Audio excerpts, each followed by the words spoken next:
عين حمام لب دخام دم قفيت كينتاروت ጨጎራን እዚ ኩሉ ሕማምን ከኢሎም ዝነበረቦ ኣብ ዝኾነ መዓልቲ ዕዳጋ እዩ ናብ ዕዳጋ ኣቱብ ክብል ልክዕ ከምዚ መብራህቲ ትጠፍእ ዕንተ ይጠፍእ ግብ ይብል በቃ ኣብዛ ቅድመይ ዝኒአ ሰብስ መን ምዃኑ ኣይፈልዮን ሰብ ምዃኑ ጥራሕ ኣሎ መን እዩ ሓወይ ድዩ ዋና ድዩ ግን ኣይፈልዮን ጨው ዝበሃል ኣይሕለምን ኣይሕሰብን ሰብ ክርኢ ዝሓፍረሉ ግዜ ነይሩ ብጣዕሚ እየ ልበይ ክትኮስ ይደሊ ነይሩ በቃ ክለዓለን እንከሎ እንኳን ምሳይ ደቂሱ ዘሎ ሰብስ ጎረቤት እውን ይዝእከብ ነይሩ እግዚአብሔር ኣምላክ እንታይ ገይሩ ይኸውን እዝን ምፍላጥ እስከ መወዳእታ ላይክ ሼር ሰብስክራይብ ናገበርኩም ቪዲዮና ተኸታተሉ ሰናይ ምክትታል ሰላም ኣብ ኩሉ ኹርዓት ዓለማት ትርከቡ ኦርቶዶክሳውያን ኣሕዋትን ኣሓትን እዚ መደብ ኣብ ሰሙን ሓደ ግዜ ናባኻትኩም ዘብል መደብ ምስክርነት እዩ እግዚአብሔር ኣምላኽ ብሓደን ብኻሊእን ንኩላትና ዘድሕነና ሕዝውን ከም ትልሙድ ብኻሊእ ጋሻ ተራኺብና ኣለና ጋሻና ዝገርም ዝደንቕን ምስክርነት ሒዞም እናመጽኦም ኣለው እስከ መጨረሻ نخصلحو بسم الله እግዚአብሔር አምላክ ጻውዒትና ነቅርር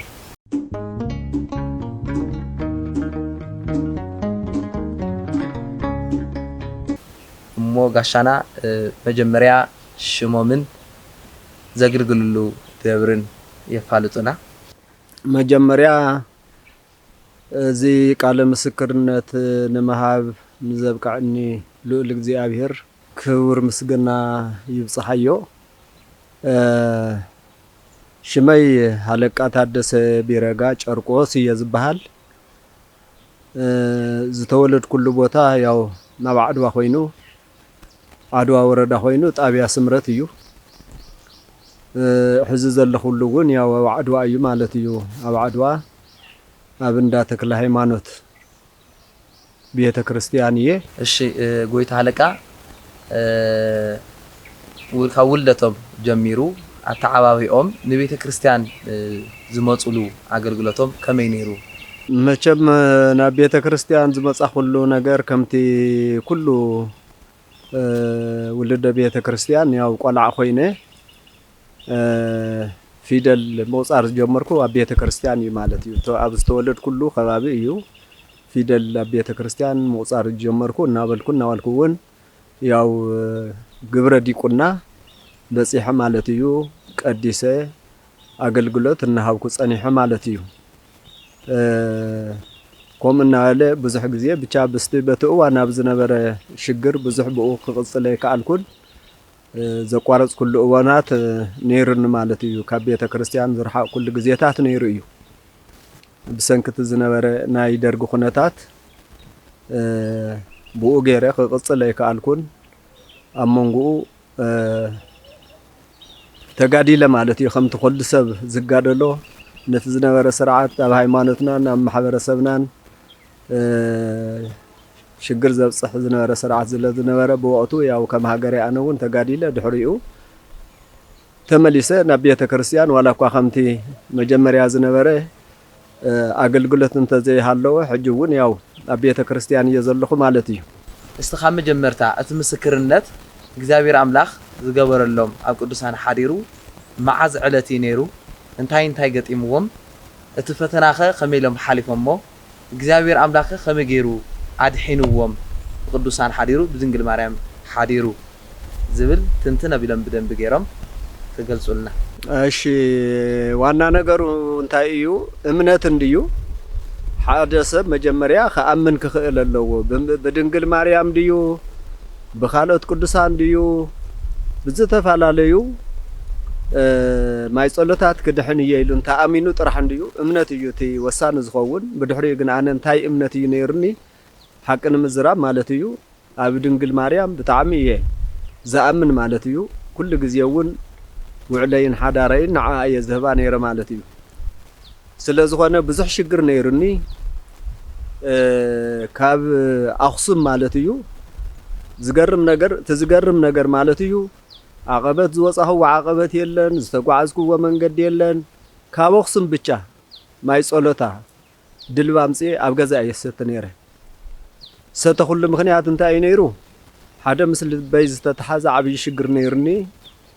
እቲ ሽግር ንሱ ብጣዕሚ የሽግረኒ ነይሩ እዚ ነገር እዚ ኣብ ገዛይ ከፍ ኢለ ማለት እዩ ጾም እንተኾይኑ ውኒ ልክ ቅድምታ ምግቢ ኣብ ስዕረት እዋን ዋላ እንትኾነ ቅድምታ ምግቢ ኩሉ ግዜ ቅድምታ ምግቢ ኣብ ገዛይ ብዘይ ምቁራጽ ይሰቲ ነይረ ማለት እዩ ካብዚ ብዙሕ ዝበለ ሕማማት እየ ኣውጊዳ ሃለይ ማለት እዩ ብዙሕ ነገር እያ ድሒናኒ ሓደ ዋና ናይ ኣብ ልበይ ዝነበረኒ ሽግር ንንውሕ ዝበለ ዓመታት ዝነበረ እዩ ንልዕሊ 13 14 ዓመት ዝኸውን ዝጸንሐ ሽግር እዩ ነይርኒ እዚ ብድንግል ማርያም ኣብ ገዛይ ኮፍ ኢለ ጸበላ እናሰተይኹ ድሒነ ማለት እዩ ክተሕውየኒ እያ ክተድሕነኒ እያ ዝብል እምነት ስለ ዝነበረኒ ኣነ እውን ኣሚነ ብእምነተይ መሰረት ክገብረለኒ ኢለ ስለ ዝወሰንኩ ልክዕ ከምቲ እምነተይ ድማ ገይርሃለይ ድሒነ ካብቲ ዝነበረ ንሱ ጥራይ ኣይነበረን ብትክክል ኣብ እግረይ እውን ኣብ ዝኾነ እዋን ዝገጠመኒ ኣብ ለይቲ እናተጓዓዝኩ እናሃለኹ ዝገጠመኒ ሽግር እዩ ነይሩ ጸጋማይ እግረይ ብጣዕሚ ይሓምም ነይረ እዚ ጸጋማይ እግረይ ዝሓሞ ዝነበርኩ እውን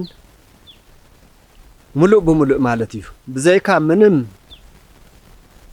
ጎደሎ ሙሉእ ብሙሉእ ድሒነ በታ ድልቢ ኣብ ገዛይ ኮፍ ኢለ ማለት እዩ ብኡ ተወሲኹ ብኡ ዝመፀ እዩ ንሱ እውን ኣብዚ ጸጋማይ ኢደይ ዳርጋ ኣቕሓ መሓዝ ን3 ዓመት ዝኣክል ኣቕሓ መሓዝ ኣቋሪፁ ዝነበረሉ ኩነታት ነይሩ እዚ እውን ብናይ ድንግል ማርያም ድልቢ ኣብ ገዛይ ኮፍ ኢለ ብምጥቃም ብምስታይ ጥራይ ድሒነ እየ ማለት እዩ ዝኾነ ኮይኑ ስፍሕ ዝበለ እዩ ከምቲ ዝብለካ በዚን ግን ልክዕ ኣብ ናይ ድንግል ማርያም ዝድሓንክዎም ነገራት እዚኣቶም ኣለዉ ብናይ ካልኦት ቅዱሳን እውን ዝድሓንክዎ ነገር ኣሎ ክቕፅል ተኾይኖ ብኣቢለ ማለት እዩ ጽቡቕ ካብኡ ኣብዚ ወረዳ ዓድዋ ኮይኑስ ጣብያ ስምረት ኣብ ዝበሃል ማይ ጸሎት ኣሎ ናይ ኣቡነ እንድርያስ ናይ ኣባ ሃደራ ናይ ቅድስቲ ኣርሴማ ናይ ኣቡነ ገብረ መንፈስ ቅዱስ ናይ ቅዱስ ገብርኤል ናይ ኣቡነ እንድርያስ ናይ ኣቡነ ኣረጋዊ እዚኣቶም ኣለዉ ዞም ማይ ጸሎት እዚኣቶም ኣብዚ ቦታ እዚ ይርከቡ ማለት እዩ ኣብዚ ከባቢ ንኽልተ ወርሕን ልዕሊኡን ዝኣክል ተሓፂብ ኣለኹ ኣብዚ ዝድሓንክዎ ድሕነት ሓደ ኪንታሮት ብጣዕሚ ዘሽግረኒ ዝነበረ ኪንታሮት 100% ድሒኑለይ ማለት እዩ ኣብኡ ድሒነ ወፅየ ማለት እዩ ካልኣይ ጨጓራ ብጣዕሚ ይሽገር ነይረ ምግቢ ዝወሰድክዎ ምግቢ ዝኾነ ነገር ይትንክፈኒ ዝሰተኽዎ ነገር ይትንክፈኒ ብቻ ብዙሕ ጸገም ነይሩ እግዚኣብሔር ይመስገን ኣፍታ ገዳም ንሳ ኸይደ ምስ ጻዓርኩ ማይ ጸሎቱ ምስ ተሓፀብኩ ማይ ጸሎቶም ናይቶም ቅዱሳን ምስ ተሓፀብኩ ግን ዝነበረኒ ኪንታሮት ዝነበረኒ ጨጓራ ክድሕን ክኢለ እየ ማለት እዩ ይቅርታ ኣፍታ ዓንተዎ ዝበልክዋ ዝረሳዕህዋ ከቢድ ናይ ደም ግፊት ነይርኒ ዝገርም ነገር ማለት እዩ መድሓኒት ጀሚር ተባሂለ ናተይ ነገር ግን ብጣዕሚ ኣነ እውን ንባዓርሰይ ዘድንቐሉ ነገር እንታይ እኒኦ ኣነ ዝኣምን ኣብ ሕክምና ኣይኮነን ክድሕን እየ ኢለ ዝኣምን ሙሉእ ብሙሉእ ኩሉ ግዜ ኣብ እግዚኣብሔር እዩ ኣብ ድንግል ማርያም እዩ ብድንግል ማርያም ክድሕን እየ ብቅዱሳን ክድሕን እየ ኢለ ብዝኾነ ማይ ገዳም ማይ ጸሎት ኣትየ ክድሕን እየ ዝብል እምነት ኣለኒ ልክዕ ከም እምነተይ መድሓኒት ክጅምር ትኽእል ኢኻ ብከቢድ ነገር ክልተ እዋን ንሓደጋ ኣይተቓላዕኹን እምበር ከቢድ ዝኾነ ኣወዳድቓ እውን ተዘሪረ ወዲቕ ኣለኹ በቲ ደም ኣማካኝነት ማለት እዩ ዝኾነ ኮይኑ ግን እዚኣ እውን ናብ ምንም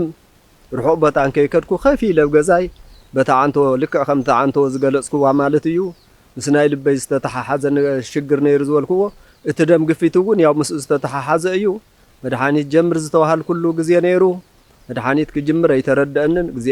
ኣይተረኣየንን ብድንግል ማርያም ብእግዚኣብሔር ኣምላክ ክድሕን ምዃነይ ስለ ዝኣመንኩ በቲ ዝኣመንክዎ መንገዲ ኸይደ ድማ ጽዒረ ያው ኣብ ገዛይ ከፍ ኢለ ዝድሓን ኩሉ ኣጋጣሚ ኣሎ ክብለኩም ይኽእል ማለት እዩ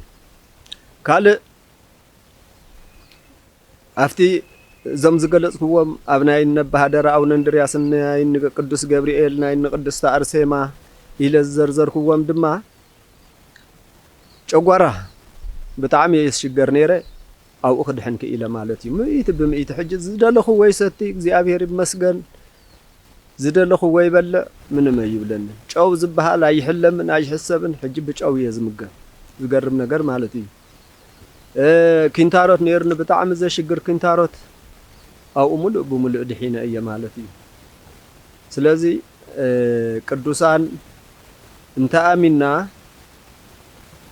ዋና ነገር እምነት ስለዝኾነ ክንድሕን ንኽእል ኢና ኢልና እንተ ደኣ አሚና ክንድሕል ከም ንኽእል ዝተፈለጠ ነገር እዩ እዚ ክንብል ተለና ግን ስኢልካ ኣይኮነን ትእምነትሲ ኩሉ ግዜ ኣብ ንጽህና ክኾን ክኽእል ኣለዎ ማለት እዩ ሓደ ሰብ ናብ ማጨለት ክኸድ እንድሕር ኮይኑ ክንሳህ ክኽእል ኣለዎ ክጸርኽ ክኽእል ኣለዎ ምስ እግዚአብሔር ይኽራኸብ ዝኸድ ዘሎ ምስ ቅዱሳን ይኽራኸብ ዝኸድ ዘሎ እዚኣ ክገብር ተኾይኑ ከዓ እግዚአብሔር ዝጸልአን ኩለ ነወጊዱ ይኽድ ዘሎ እዚኣ ተነወጊዱ ድማ ክድሕን ይኽእል ኢሉ እንተ አሚኑ አበዩ ኣብ ሓደ ኣብ መጽሐፍ ቅዱስ እንታይ ዝብለና እዚኣ ደምና ፈሰሳ ትነብር ዝነበረ ሰበይቲ ምዕራፍ ማነው ሉቃስ 5:25 እዩ ዘሎ ይመስለኒ እዛ ሰብ እዚኣ ስለ ዝኣመነት ጥራሕ እያ ኣሽሓት ህዝቢ ምስ እግዚአብሔር እናተዳፍኡ እናሃለው ዝገበርኩ ገይረ ንኣምላክ እንተ ደኣ ተንኪፈየሲ ክድሕን እየ ኢላ እምነት ስለ ዝነበራ ዝኹሉ ሰብ እናረገጽ ኣሽሓት ህዝብታት እናረገጽዋ እናሃለው እዚ ሓሊፋ ናብ እግዚአብሔር ተጸጊዓ ጨርቁ ነኽያ እያ ድሒና ዝገርመኩም ነገር 15 ዓመት እናደመየት ዝነበረት ሰብ 15 ዓመት ኣብ ሽግር ኣብ መከራ ሰብ ፈንፊንዋ ትነብር ዝነበረት ሰብ ጨርቁ ብምንካ ኣብ ሰከንድ እያ ድሒና እግዚአብሔር እውን ሽዑ እንታይ እዩ ዝበላ እምነት ከድሒንኩ እዩ ዝበላ ስለዚ እምነት የድሕን እዩ ኣሚንና ድማ ድሒና ኢና ኣነ እውን ድሒነ እየ ንዝቕጽል እውን ብእግዚአብሔር ዝኾነ ፈተና እንተልዩኒ ብእግዚአብሔር ክፍትሓለይ ከም ዝኽእል ብቅዱሳን ክፍትሓለይ ከም ዝኽእል ብድንግል ማርያም ክፍትሓለይ ከም ዝኽእል ይኣምን እየ እዚ ኣብዞም ናይ ሕዚ ዝበልኩዎም ማለት እዩ ካብዚ ብምቕጻል ኣብ ቀረባ ግዜ እውን ኣብ ናይ ኣባለ ክርስቶስ ገዳም ዝተተሓሓዘ እውን ኣለኒ እዚ እንታይ እዩ ሓሚመ ብገዛ ደቂሰ ነይረ ብጣዕሚ ብኸቢድ እየ ሓሚመ ነይረ ኣጋጣሚ ኮይኑ ኣነ ኣብ ዓድዋ እንዳኺዳነ ምህረት ናይ ኣባለ ክርስቶስ ማሕበር ዘሎ ምዃኑ ኣይፈልጥን ነይረ ዝኾነት ቤተሰብ ኣለትኒ በሃይላንድ ገይራ ሓይመ ደቂሰ ስለ ዝነበርኩስ ናይ ኣባለ ክርስቶስ በሃይላንድ ገይራ እያ ናብ ገዛ ሒዛለይ መጽያ ዝገርም ነገር ማለት እዩ ኣብ ገዛይ ናይ መን እዩ ኢለያ ናይ ኣባለ ክርስቶስ ኣይቶም ጻድቕ እኳ ኣብ ውሽጠይስ በቃ ቦታ ነይርዎም እዩ ሽሞም ይሰምዕ እየ ከይደን ምርኣይ ግን ኣይተዓደልኩን ቀሪበ ክፈልጦም እውን ኣይተዓደልኩን እምበር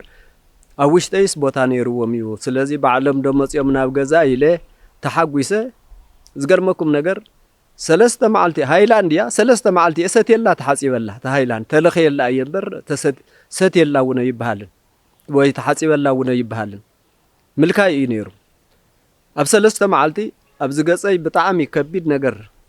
እዚ ክብለኩም ኣይክእልን ቆስሊ ዝመስል ነገር ነይሩ ኣብ ሰለስተ መዓልቲ ረጊፉለይ ማለት እዩ ሰብ ክርኢ ዝሓፍረሉ ግዜ ነይሩ ረጊፉለይ እግዚአብሔር ይመስገን ድሓር ንሱ ጥራይ ኣይኮነን ነይሩ ሽግረይ ተዛዕበየ ኣብ ልበይ እዩ ሽግር ተላዒሉ ነይሩ ኣልማዝ ትበሃል ሕማም እያ ሒዛህኒ ነይራ ተሓሚመሉ ዝነበርኩ ማለት እዩ ድሓር ሰብ እንታይ እዩ ዝብል ኣልማዝ ትበሃል እስቲ ማጨለተ ይሕፀብን እዩ ዝብል ሰብ ትዝገርም ነገር ማለት እዩ ኣብ እንዳ እግዚአብሔር እስቲ ዘይድሕን ነገር እግዚአብሔር ማለት እኮ ንዝተፈጠረ ጥራሕ ኣይኮነን ዘድሕን ስጋን ነፍስን ተፈላለየን ሰኩዑ ዝመልስ እግዚአብሔር እዩ ሰማይን ምድርን ዝፈጥር እግዚአብሔር እዩ እኮ ስለዚ ንሕና ተዘይምእማንና እንዲት ሽግር ድሕሪኡ ግን እንታይ ለኣነ ማለት እዩ ለውጢ ምስ ረኣኹ እዋ እሞ ጎይታይ ኣነ ደኣ ኣብ ገዛይ መጺኻ እኳ እዚኣ ጌርካለይስ ተፋሒኾ እንደምንም ኢለ ናፍታ ገዳምካ እንተኸይደ ደኣ ሙሉእ ብምሉእ ክትምሕረኒ እንድኻ ኢለ ከይደ ብጣዕሚ እየ ልበይ ክትኮስ ይደሊ ነይሩ በቃ ክለዓለኒ እንከሎ እንኳን ምሳይ ደቂሱ ዘሎ ሰብስ ጎረቤት እውን እዩ ዝእከብ ነይሩ ሓቂ እየ ዝዛረብ ዘለኹ ስለዚ ኣብ ቅድሚ እግዚአብሔር ዝዛረቦ ዘለኹ ነገር እውን ስለ ዝኾነ ማለት እዩ ሕዚ ተፋሒኾ ኸይደ ስንቀይ ሰብ ተሸኪሙለይ ሳንጣይ ሰብ ተሸኪሙለይ ኢለ ተፋሒኾ የለን ብስነይን ብኢደይን ብእግረይን ተፋሒኾ ኣትየ ዝገርም ማለት እዩ ሓዲርና ድሕሪኡ ገዳም ብጣዕሚ ታሪካዊ ገዳም እዩ እንዳ ኣባለ ክርስቶስ ማለት ዘይረኣየ